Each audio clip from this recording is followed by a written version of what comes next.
नमस्कार, मैं हूं श्वेता झा। आप देख रहे हैं 7 बजे 7 गुड न्यूज। तो शाम के 7 बज चुके हैं और 7 गुड न्यूज के साथ हम हाजिर हैं और हम आपको आज की 7 गुड न्यूज बताएंगे, जिसमें सबसे पहले बात आज की सबसे बड़ी गुड न्यूज की करेंगे। और ये गुड न्यूज है रक्षा के क्षेत्र में। भारतीय नौसेना को आज समंदर की निगहबानी करने वाले 2 शक्तिशाली पहरेदार मिल गए हैं। तो हमारी आज की जो पहली गुड न्यूज है वो है समंदर के पहरेदार हिमगिरी उदयगिरी तैयार। जी हां, भारतीय नौसेना को मंगलवार को 2 नए युद्धपोत आईएनएस उदयगिरी और आईएनएस हिमगिरी मिल गए हैं। विशाखापट्टनम में एक कार्यक्रम में इन दोनों अत्याधुनिक युद्धपोतों को औपचारिक रूप से नौसेना के बेड़े में शामिल कर लिया गया। भारतीय नौसेना में इनके शामिल होने से समंदर में भारत की शक्ति बढ़ गई है। खास बात यह है कि दोनों जहाज स्वदेशी हैं और इनमें 2/3 से ज्यादा हिस्सा भारत की 200 से ज्यादा लघु और मध्यम उद्योगों की तरफ से तैयार किया गया है। इन अत्याधुनिक जहाजों को इस तरह डिजाइन किया गया है कि ये दुश्मन के रडार, इंफ्रारेड और ध्वनि सेंसर से बचे रहेंगे। इनकी तैनाती इंडो पैसिफिक क्षेत्र में होगी, जिससे नौसेना की ताकत बढ़ेगी। दोनों युद्धपोत पर ब्रह्मोस सुपरसोनिक मिसाइल और बराक मिसाइलों को तैनात किया गया है, जिससे ये लंबी दूरी तक सतह से हवा में प्रहार करने में सक्षम है। आईएनएस हिमगिरी को कोलकाता में, जबकि आईएनएस उदयगिरी को मुंबई में बनाया गया है। दोनों अत्याधुनिक युद्धपोतों के नौसेना में शामिल होने से न केवल समंदर में भारत की शक्ति में इजाफा होगा, बल्कि इससे वो अपने पड़ोसी देशों की कारस्तानियों पर नजर रख सकता है। रक्षा मंत्री राजनाथ सिंह के मुताबिक हिमगिरी और नीलगिरी आत्मनिर्भर भारत और नौसेना की बढ़ती ताकत का प्रतीक है। आईएनएस उदयगिरी और आईएनएस हिमगिरी की कमीशनिंग आत्मनिर्भर भारत के सपने की एक साकार होती तस्वीर है। साथ ही हमारे विजन और कमिटमेंट का भी मैं मानता हूं कि यह प्रमाण है। मैं इंडियन नेवी को इस अवसर पर और विशेष बधाई देता हूं। आईएनएस उदयगिरी और आईएनएस हिमगिरी के शामिल होने से हमारी नेवी की स्ट्रेंथ, उसकी रीच और उसकी रेजिलियंस में भारी बढ़ोतरी होगी, ऐसा मेरा विश्वास है। मैं पूरे विश्वास के साथ कह सकता हूं कि दोनों वारसित राष्ट्र की सुरक्षा के क्षेत्र में एक मील का पत्थर साबित होंगी। आईएनएस हिमगिरी और आईएनएस उदयगिरी स्वदेशी स्टेल्थ फ्रिगेट्स हैं, जिनमें ब्रह्मोस और बराक 8 मिसाइलें लगी हुई हैं। ये हमारी समुद्री सुरक्षा को और मजबूत करेंगे। इनकी खासियतों के बारे में और बता रही है हमारी संवाददाता शिवानी शर्मा। भारतीय नौसेना के बेड़े में आज 2 अत्याधुनिक स्वदेशी स्टेल्थ फ्रिगेट आईएनएस उदयगिरी और आईएनएस हिमगिरी शामिल हो चुके हैं। एक एमडीएल में बना है और दूसरा जीआरएसई कोलकाता में, और 75% स्वदेशी कंटेंट के साथ ये दोनों स्टेल्थ फ्रिगेट ब्रह्मोस जैसी मिसाइलों से लैस हैं। इसके अलावा इसमें बराक मिसाइल भी है और क्लोज वेपन सिस्टम भी है। यानी हर तरह के मिशन के लिए ये मल्टी ऑपरेशनल स्टेल्थ फ्रिगेट्स बिल्कुल तैयार हैं। चाहे वेस्टर्न फ्रंट हो या फिर ईस्टर्न बोर्ड, यानी पाकिस्तान या फिर चीन की मसल फ्लेक्सिंग, इनसे निपटने के लिए भारतीय नौसेना इन बेड़ों के साथ और इन स्वदेशी स्टेल्थ फ्रिगेट्स के साथ बिल्कुल तैयार है। आईएनएस उदयगिरी और हिमगिरी पर घातक ब्रह्मोस मिसाइलें तैनात की गई हैं, लेकिन ऑपरेशन सिंदूर के दौरान ब्रह्मोस मिसाइलों को मिली जबरदस्त सफलता के बाद अब नौसेना अपने सभी युद्धपोतों पर ब्रह्मोस मिसाइलों की तैनाती करने जा रही है। ऐसे में हमारी जो दूसरी गुड न्यूज है वो यही है, नौसेना युद्धपोतों को मिलेगी ब्रह्मोस की ताकत। ऑपरेशन सिंदूर के दौरान हमारी ब्रह्मोस मिसाइलों की ताकत पूरी दुनिया ने देखी। ब्रह्मोस ने जिस तरह से पाकिस्तान में तबाही मचाई थी, उसके बाद पूरी दुनिया में ब्रह्मोस मिसाइलों की मांग बढ़ गई है। भारतीय नौसेना ने भी अपने सभी युद्धपोतों पर ब्रह्मोस की तैनाती का फैसला लिया है। 2030 तक इंडियन नेवी अपने पूरे फ्लीट पर ब्रह्मोस मिसाइलों की तैनाती कर देगी। भारतीय नौसेना के बेड़े में शामिल हुए उदयगिरी और हिमगिरी में ब्रह्मोस की तैनाती के साथ इसकी शुरुआत की जा चुकी है। भारतीय नौसेना की इस पहल के बारे में ज्यादा जानकारी दे रही हैं हमारी संवाददाता शिवानी शर्मा। सिंदूर के दौरान भारतीय नौसेना की अग्रेसिव पोस्चरिंग ने पाकिस्तान की नौसेना को अपने नियंत्रण में रखा और इसी वजह से भारतीय वायुसेना और भारतीय सेना इस ऑपरेशन में कामयाब हुए। रक्षा मंत्री राजनाथ सिंह ने आईएनएस उदयगिरी और आईएनएस हिमगिरी की कमिश्निंग के मौके पर ये बात कही भी और पाकिस्तान और चीन को बिना नाम लिए चेतावनी भी दी। और अगर ऑपरेशन सिंदूर की बात की जाए तो ब्रह्मोस मिसाइल ने इसमें अपना कमाल दिखाया और यही वजह है कि भारतीय नौसेना अब अपने सभी स्टेल्थ फ्रिगेट्स और डिस्ट्रॉयर्स में ब्रह्मोस को इंटीग्रेट कर रही है। आईएनएस उदयगिरी और आईएनएस हिमगिरी में भी 8 वर्टिकल लॉन्चर सिस्टम्स हैं जिनमें ब्रह्मोस को इंटीग्रेट किया जा सकता है। इसके अलावा जितने भी दूसरे वॉरशिप्स हैं उन सभी में 2030 तक भारतीय नौसेना ने लक्ष्य रखा है कि ब्रह्मोस से इंटीग्रेशन होगा, यानी अगर ज़रूरत पड़ी तो एक साथ पाकिस्तान का फ्रंट हो यानी पश्चिमी समुद्री सीमा या फिर पूर्वी समुद्री सीमा, किसी भी तरह के ऑपरेशन में भारतीय नौसेना इन ब्रह्मोस के साथ तैयार होगी। और आपको बता दें कि मोबाइल के बाद जल्द ही दुनिया में भारत में बनी इलेक्ट्रॉनिक कारों का जलवा देखने को मिल सकता है। आज सुजुकी की दुनिया के कई देशों में इंपोर्ट की जाने वाली इलेक्ट्रिक कारों की खेप को प्रधानमंत्री मोदी ने हरी झंडी दिखाई है। तो हमारी जो तीसरी गुड न्यूज है वो है दुनिया में दौड़ेगी मेड इन इंडिया इलेक्ट्रिक कारें। जी हां, सुजुकी की ई विटारा इलेक्ट्रिक कारों को अब दुनिया के 100 देशों में इंपोर्ट किया जा रहा है। ई विटारा पूरी तरह से देश में बनी इलेक्ट्रिक कार है जिसे विदेशी ग्राहकों के हिसाब से डिजाइन किया गया है। मेड इन इंडिया कारों के एक्सपोर्ट के साथ ही इसे मेक इन इंडिया अभियान का नया चैप्टर माना जा रहा है।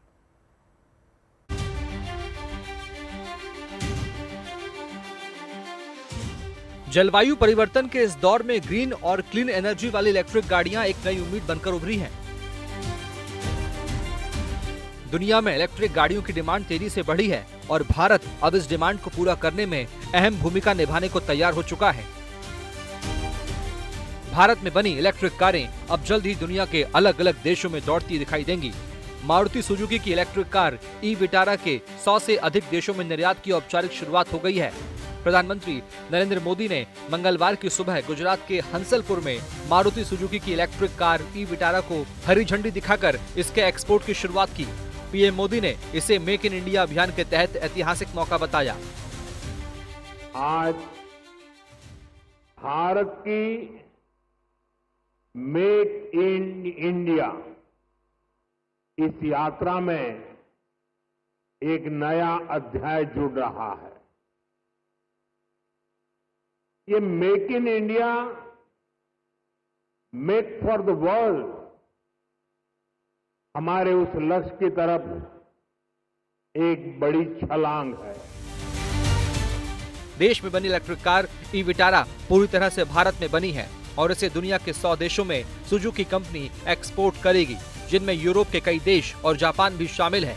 ई विटारा के एक्सपोर्ट से भारत ग्रीन एनर्जी वाली गाड़ियों के निर्माण के वैश्विक केंद्र के रूप में उभर सकता है। पूरी तरह स्वदेशी उत्पादों से निर्मित ये गाड़ियां एक साथ मेक इन इंडिया और आत्मनिर्भर भारत की प्रतिबद्धता को आगे बढ़ा रही हैं। भारत में बने इलेक्ट्रिक व्हीकल्स 100 देशों को एक्सपोर्ट किए जाएंगे। साथ ही आज हाइब्रिड बैटरी इलेक्ट्रोड मैन्युफैक्चरिंग भी स्टार्ट हो रही है। आज का ये दिन भारत और जापान की फ्रेंडशिप को भी नया आयाम दे रहा है।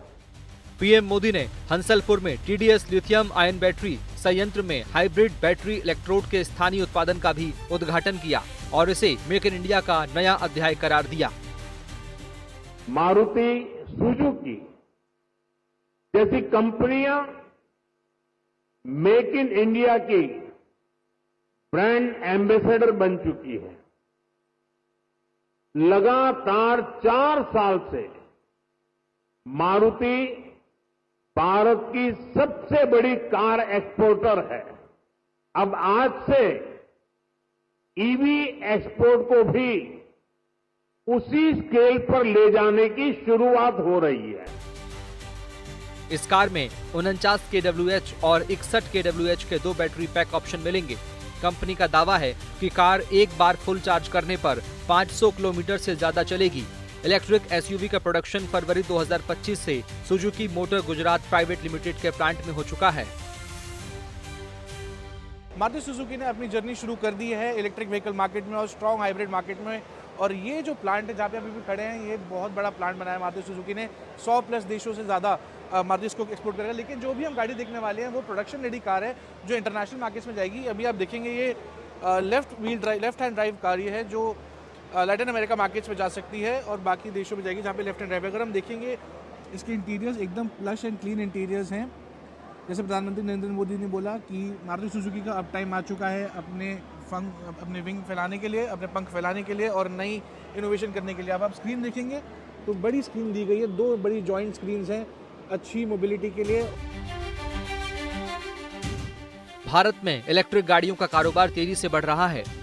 2022 में 1.02 मिलियन यूनिट इलेक्ट्रिक वाहनों की बिक्री हुई। 2023 में बिक्री 50% तक बढ़ गई और 1.5 मिलियन ईवी की बिक्री हुई। इतना ही नहीं, 2030 तक ईवी गाड़ियों की बिक्री के 17 मिलियन यूनिट तक पहुंचने का अनुमान है। ईवी का कारोबार दुनिया में कितनी तेजी से आगे बढ़ रहा है, इसे चीन के आंकड़ों से समझा जा सकता है। 2024 में चीन में बिकने वाली आधी कारें इलेक्ट्रिक थीं। ऐसे में ईवी प्रोडक्शन और एक्सपोर्ट के क्षेत्र में इंडिया अहम भूमिका निभा सकता है। चेतन भूटानी, अहमदाबाद, गुड न्यूज टुडे। महंगाई के इस दौर में 10 रुपए में खाने की थाली की कल्पना करना जरा मुश्किल है, लेकिन छत्तीसगढ़ में एक विश्वविद्यालय ने ऐसा कर दिखाया है। इसलिए हमारी जो चौथी गुड न्यूज है वो यही है, छात्रों को केवल 10 रुपए में स्वाभिमान थाली।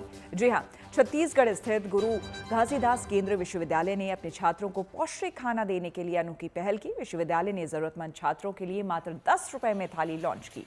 छात्रों के स्वाभिमान को किसी तरह की ठेस ना पहुंचे, इसके लिए इस थाली का नाम स्वाभिमान थाली रखा गया।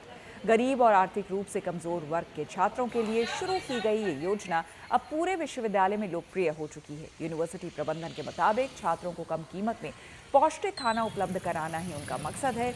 इस थाली में हर रोज अलग मेन्यू होता है और आमतौर पर चावल, दाल, सब्जी और अचार उन्हें परोसे जाते हैं। स्वाभिमान थाली योजना शिक्षकों और पूर्व छात्रों साथ ही समुदायों के दान से संचालित हो रही है।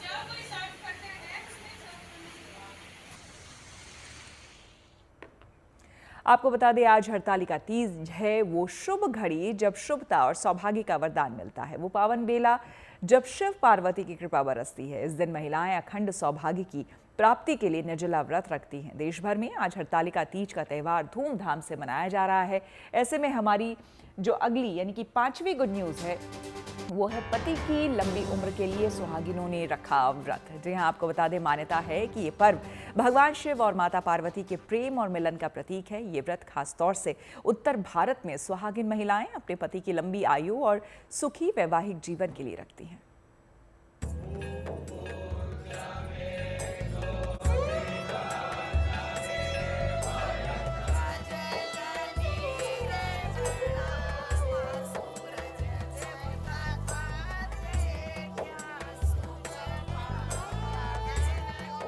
हरितालिका तीज सुहाग और सौभाग्य का पर्व, भक्ति, आस्था और विश्वास का संगम।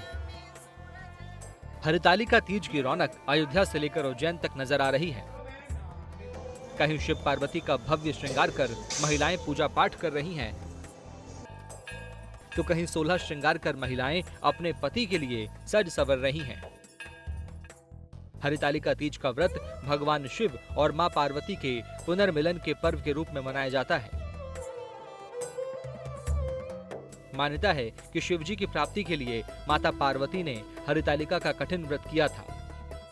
माना जाता है कि पूरे विधि विधान से ये व्रत करने से अखंड सौभाग्य की प्राप्ति होती है और पति के जीवन में दीर्घायु का आशीर्वाद मिलता है। साथ ही विवाह योग्य कन्याओं को मनचाहा वर मिलता है। इसीलिए इस खास व्रत में शिव और पार्वती की पूजा का विशेष महत्व होता है। जब उनको ये पता लगा कि उनके पिता उनका विवाह जो है विष्णु जी से करना चाह रहे हैं, तो माँ पार्वती जो है वो जंगल में चली गई अपनी सहेली के साथ और वहां जाकर उन्होंने जो बहुत ही कठोर तप किया भगवान शिव को वर रूप में प्राप्त करने के लिए। उस समय उनकी तप से प्रसन्न होकर भगवान शिव वहां प्रकट हुए और माँ पार्वती को अपने अर्धांगिनी के रूप में स्वीकार करने का जो है उन्होंने वचन दिया और उनको अर्धांगिनी के रूप में स्वीकार किया। तभी से ये हरितालिका तीज का जो व्रत है जो मनाया जाता है। हरितालिका तीज के इस खास मौके पर देश भर के मंदिरों में महिलाएं पूजा अर्चना कर रही हैं। उज्जैन नगरी में महादेव का आशीर्वाद लेने के लिए बड़ी संख्या में भक्त पहुंचे और आज के पवित्र दिन पर महाकाल का भव्य दिव्य श्रृंगार किया गया। इसमें सबसे पहले महाकाल का पंचामृत दूध, दही, घी, शहद और शक्कर से अभिषेक किया गया और फिर भव्य श्रृंगार हुआ जिसमें महादेव हरे भरे स्वरूप में नजर आए। वहीं रामनगरी अयोध्या में बड़ी संख्या में महिलाएं स्नान दान के लिए सरयू घाट पर पहुंची और आस्था की डुबकी लगाई। वहीं देवघर में बाबा बैद्यनाथ के धाम में भी आस्था का सैलाब उमड़ा। भारी संख्या में महिलाएं बाबा बैद्यनाथ को जल चढ़ाने के लिए देवघर पहुंची। आज हरतालिका तीज का व्रत है, सुहाग का पर्व है। उसने अपने पति की लंबी आयु के लिए मनोकामना मांगी, सरयू मैया को प्रणाम किया। सुहाग का पर्व है, हम सब ने ये व्रत किया है और पूजा की है, सरयू मैया के स्नान किया है। सरयू मैया के नद पे पति की लंबी आयु के लिए हम सब स्त्रियां ये व्रत करती है। अभी सरयू में स्नान करके और सब सहेलियों के सब खूब आनंद उठाया, सूर्य को अर्घ्य दिया, भोलेनाथ की पूजा करी और बड़ा ही आनंद आ रहा है साहब, बड़ा ही आनंद आ रहा है।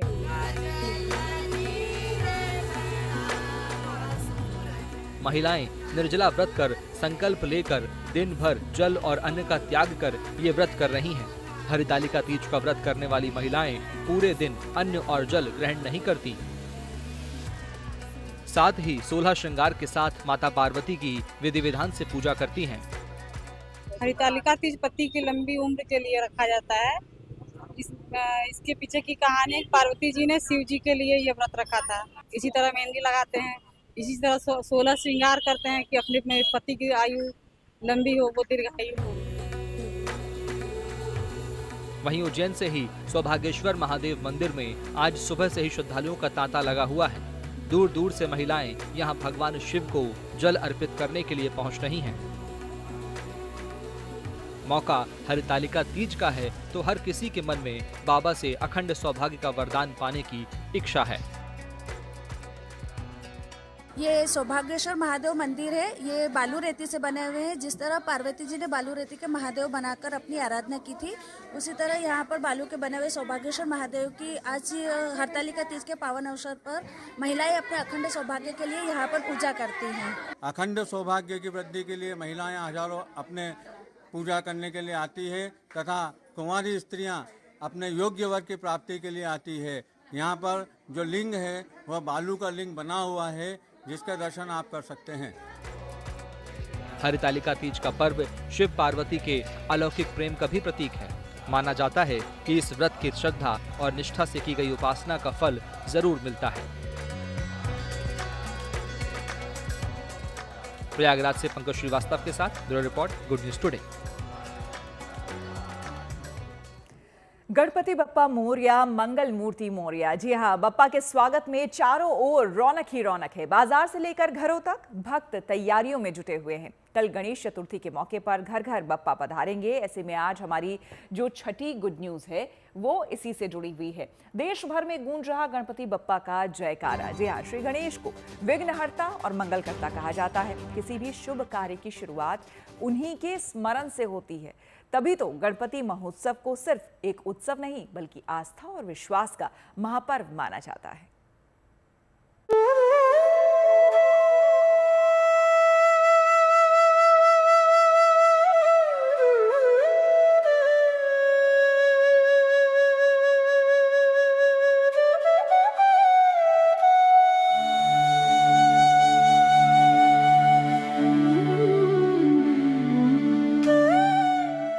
बाजार सज चुके हैं। पंडालों में सजावट और भव्य झांकियों का काम भी लगभग पूरा हो गया है।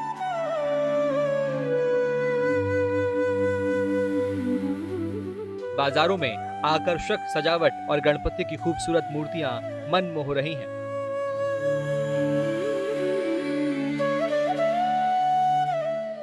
हर कोई अपने आराध्य को घर लाने की तैयारी में जुटा है। कहीं बप्पा के बाल स्वरूप की छटा देखने के लिए मिल रही है तो कहीं भक्त बड़े गणपति को घर ले जाने की तैयारी कर रहे हैं। बच्चों के चेहरों पर उत्साह साफ झलक रहा है। जैसे मानो उनके अपने दोस्त बप्पा घर आने वाले हैं। फिर चाहे वो कोई आम हो या टेलीविजन के पर्दे को रोशन करने वाले कलाकार, सब बप्पा के स्वागत की तैयारी कर रहे हैं।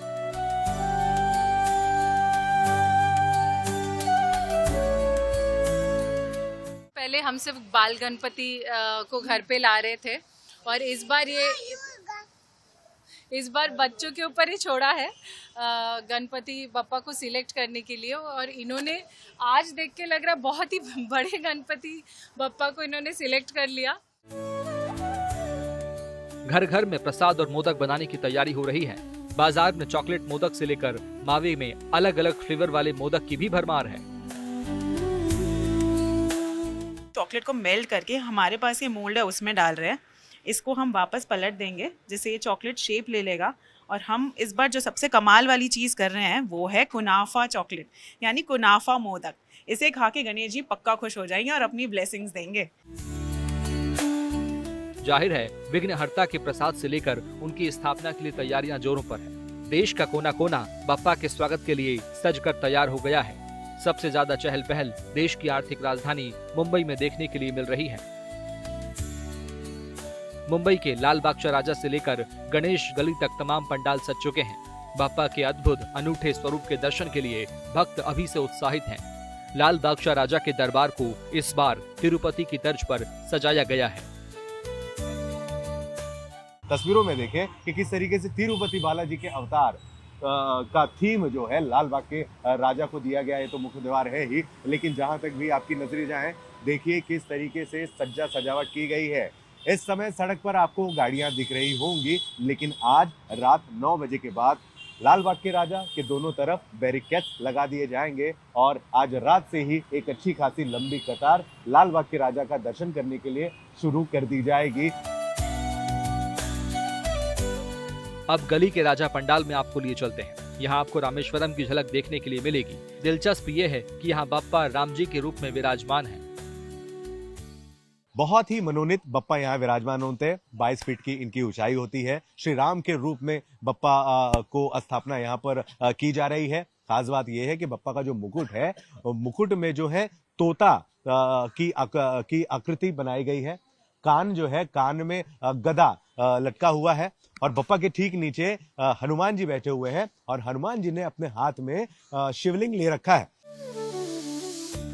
वहीं इस साल इको फ्रेंडली बप्पा की प्रतिमा पर ज्यादा जोर दिया जा रहा है।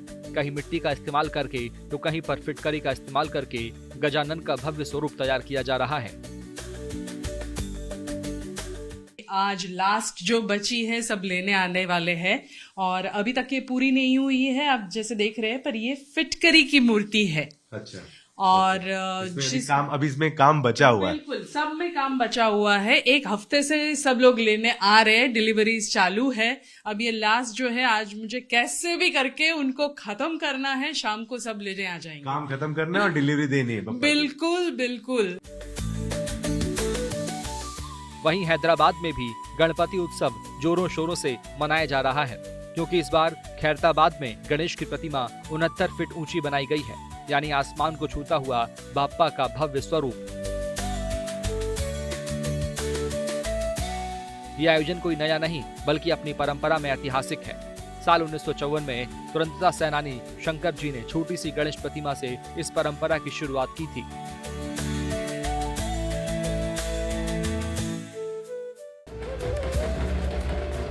झांसी से लेकर काशी और दिल्ली में भी जगह जगह बप्पा के दरबार सज रहे हैं, जिसको सजाने संवारने का काम जारी है। और कल गणेश चतुर्थी के मौके पर इन पंडालों में बप्पा पधारेंगे और भक्तों को आशीर्वाद देंगे। मुंबई से धर्मेंद्र दुबे के साथ bureau report, good news today.